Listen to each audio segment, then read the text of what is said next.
ایک ساتھ رات تھی اور وہاں کی سائیں ہر طرف سنائی دے رہی تھی۔ گاؤں کے کنارے ایک پرانی حویلی کھنڈر کھڑی تھی۔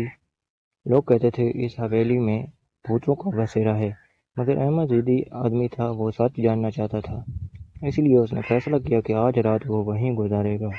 حویلی کے دروازے پر زنگ آلود کفل لٹکا ہوا تھا۔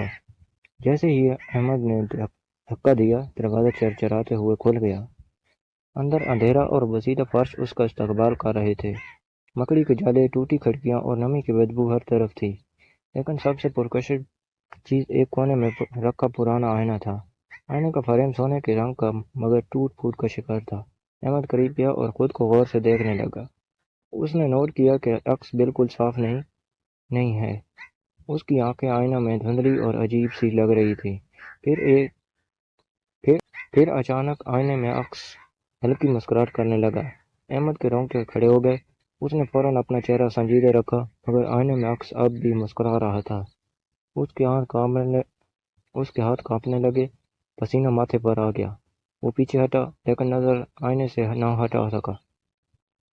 اچانک آئینے میں روشنی سی لپکی اور الفاظ ابھرنے لگے۔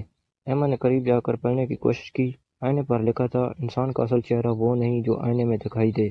اس نے خوف زدہ ہو کر پیچھے دیکھا، کمرے میں کوئی نہ تھا۔ جب دوبارہ آئینے پر نظر ڈالی تو الفاظ بدلے جا چکے تھے۔ اب لکھا تھا، تمہارا کردار ہی تمہارا اصل عکس ہے۔ احمد کے دل کی دھڑکن تیز ہو گئی، آنکھوں سے آنسو بہنے لگے۔ اسے اپنی زندگی کے کئی غلط فیصلے یاد آنے لگے۔ وہ سمجھ گیا کہ یہ آئینہ نہیں بلکہ ضمیر کی آواز ہے۔ کانپتے ہوئے اس نے سر جھکا کر توبہ کی، اور اس دن کے بعد احمد نے اپنی زندگی نیکی اور سچائی کے ساتھ گزارنے کا عہد کر لیا۔ اس کہانی سے ہمیں یہ سبق ملتا ہے کہ انسان کا اصل حسن اس کے عمل اور کردار میں ہے، نہ کہ ظاہری شکل میں۔ کہانی پسند آئی ہو تو ہمارے چینل کو ضرور سبسکرائب کریں۔ شکریہ۔